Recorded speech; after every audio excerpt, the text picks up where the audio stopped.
मत हो। और जैसे ही कन्हैया को रास शुरू हो और कान में तान गई, सो भोले बाबा को चैन ना पड़ो, साड़ी उतार के फेंकी और ले डमरू डम डमाडम डम डमाडम। उसी दिन भोले बाबा ने खूब मन से डमरू बजाया और भोले बाबा का नाम पड़ गया है गोपेश्वर। बोल गोपेश्वर भगवान की। अच्छा, महाराज भगवान ने क्यों किया? क्योंकि कामदेव पर विजय प्राप्त करने के लिए। आज कन्हैया ने महाराज करके कामदेव पर विजय प्राप्त की है, इसलिए भगवान श्याम को कहते हैं योगी राज। बोलिए सच्चिदानंद भगवान की। श्री सुखदेव जी सावधान करते हैं, कंस का चेहरा बड़ा उदास है और देवर्षि नारद का आगमन हुआ। कहने लगे महाराज क्या बात है, आपका चेहरा इतना नीरस क्यों? कंस कहने लगे महाराज क्या बताऊं, मैंने नाना उपाय कर लिया, लेकिन वो कन्हैया बलराम जो हैं उन्हें मैंने अभी तक मार नहीं पाया। जो जाता है वो लौट के नहीं आता है, आज तक किसी ने लौट के ये नहीं बताया मेरा काल है तो है किस रंग का। देवर्षि नारद कहने लगे तो परेशान काहे को? भोजराज कंस, आप अपने यहाँ धनुष्य रचाओ और कन्हैया बलराम को धोखा देकर मथुरा में बुला लो, फिर तुम्हारी मर्जी है जैसे मारना चाहो। श्रोता बंधुओं, पुनः बुद्धि बदल गई कंस राज की। पत्र लिखा नंद बाबा के लिए और उसमें लिख दिया है कन्हैया बलराम दोनों हमारे यहाँ निमंत्रण है, आमंत्रण है उनका, और वो दोनों ससम्मान हमारे यहाँ पधारे। अक्रूर जी को बुलाया और कहा अक्रूर पत्र ले जाओ। अक्रूर जी ने सोची दुष्ट पापी मेरे श्याम को मरवाने के लिए नाना उपाय करता रहता है, कोई न कोई राक्षस भेजता रहता है। अरे पापी, अब एक नया षड्यंत्र तूने रच दिया है, पर एक बात ध्यान में रखना भोजराज कंस, हमारे जाने की देरी फिर तेरे मौत की देरी नहीं है। कंस नाराज हो गए। अक्रूर जी से कहा जाओ मेरा पत्र ले जाओ। अक्रूर जी चले और जैसे ही यमुना पार करते हुए वृंदावन में पहुंचे हैं, नंद बाबा ने बड़ा आदर सत्कार किया है सज्जनों।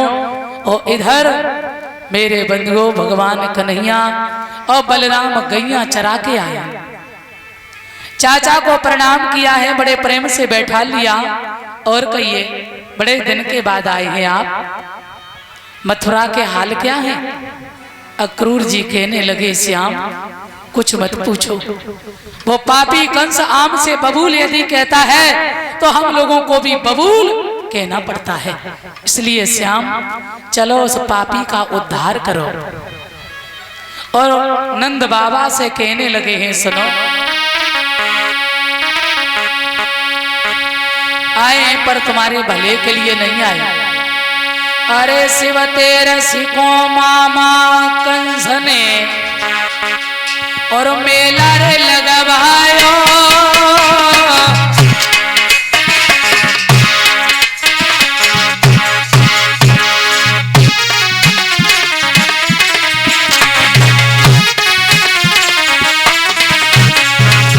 बोले अरे शिव तेरे सिको मामा कंस ने मेला लगवायो और नौता दो भिजवाई कृष्ण बलराम को बुलवायो। अरे नौता दो भिजवाई कृष्ण बलराम को बुलवायो, भैया नौता दो भिजवाई कृष्ण बलराम को बुलवायो। अरे भगवती नो बाबा को ही श्री भादो की आधी रात जन्म हरि आधी कर लियो, श्री भादो की आधी रात जन्म हरि आधे को लियो, श्री भादो की आधी रात जन्म हरि आधे को लियो। बोलिए कन्हैया लाल की। अक्रूर जी ने समझाया महाराज कन्हैया बलराम को हम लेने आए हैं। जैसे ये बात नंद और यशोदा ने सुनी, नंद यशोदा ने सुनी, उसी समय नंद और यशोदा दोनों रोने लगे, मैं अपने कन्हैया को नहीं भेजेंगे। अरे मथुरा में बड़े बड़े राक्षस रहते हैं और ये कंस मेरे श्याम को मरवाने के लिए कोई न कोई उपाय करता रहता है, मैं अपने श्याम को नहीं जाने देंगे। सज्जनों, मैया यशोदा रो रही है और नंद बाबा ने जैसे ही सुना, नंद बाबा भी बहुत दुखी हो गए।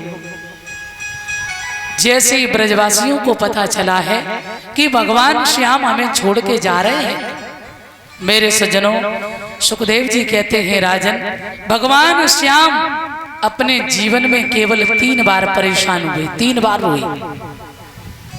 कब रोए भगवान? एक बार आज जब वृंदावन छोड़ने का अवसर आया, भगवान किसी ग्वाल वाल को नहीं बता रहे हैं क्या कि हम जा रहे हैं मथुरा और लौट के नहीं आएंगे। क्यों?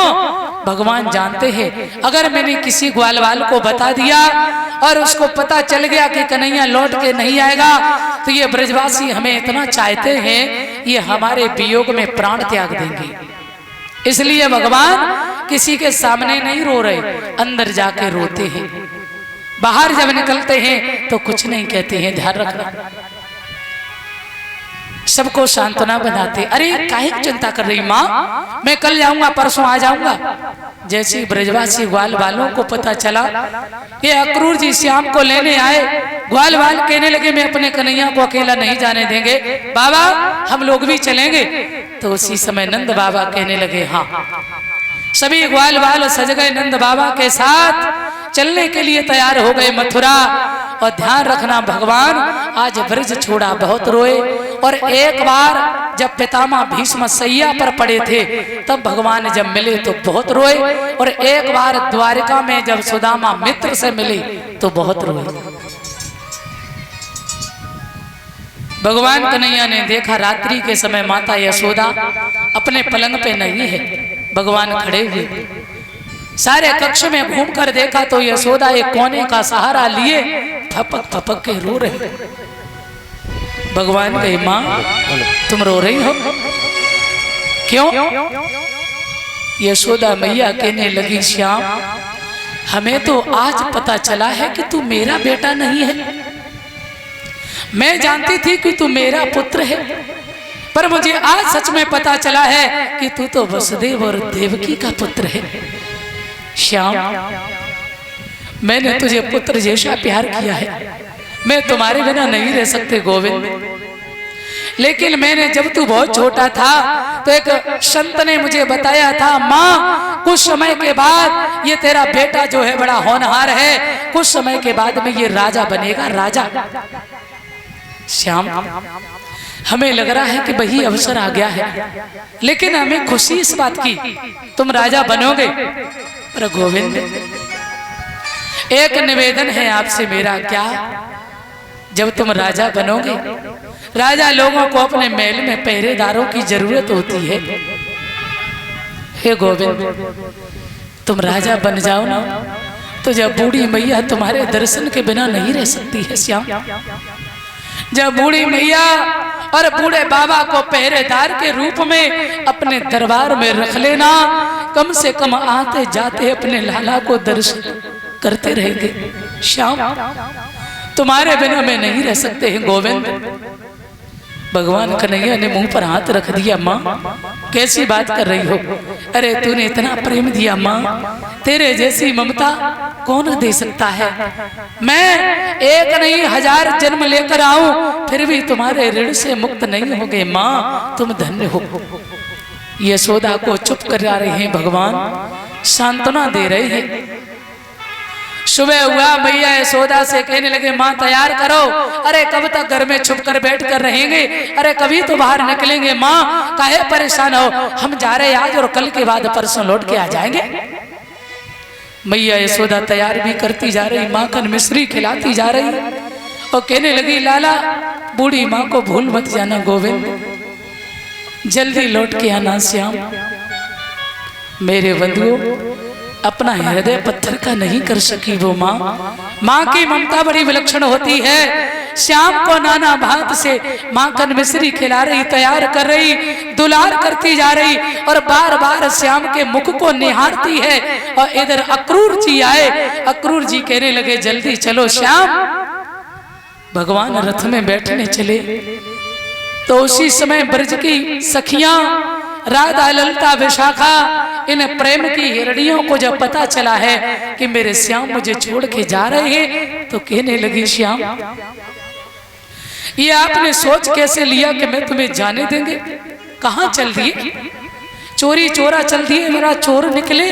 अरे बता भी नहीं सके कि मैं जा रहे हैं, कम से कम खबर तो की होती ना। कन्हैया कहने लगे, राधा हाँ, मामा कंस के यहाँ निमंत्रण में जा रहे हैं और मैं कल के बाद परसों जरूर आऊंगा। राधे, तुम जानती हो हमारे आगे की लीला कैसे संपन्न होगी। सखियां बोली, बहुत बेदर्दी हो। मैं ऐसा जानती श्याम कि तुम मुझे मझधार छोड़ के जाओगे तो मैं तुमसे प्रेम नहीं करती श्याम।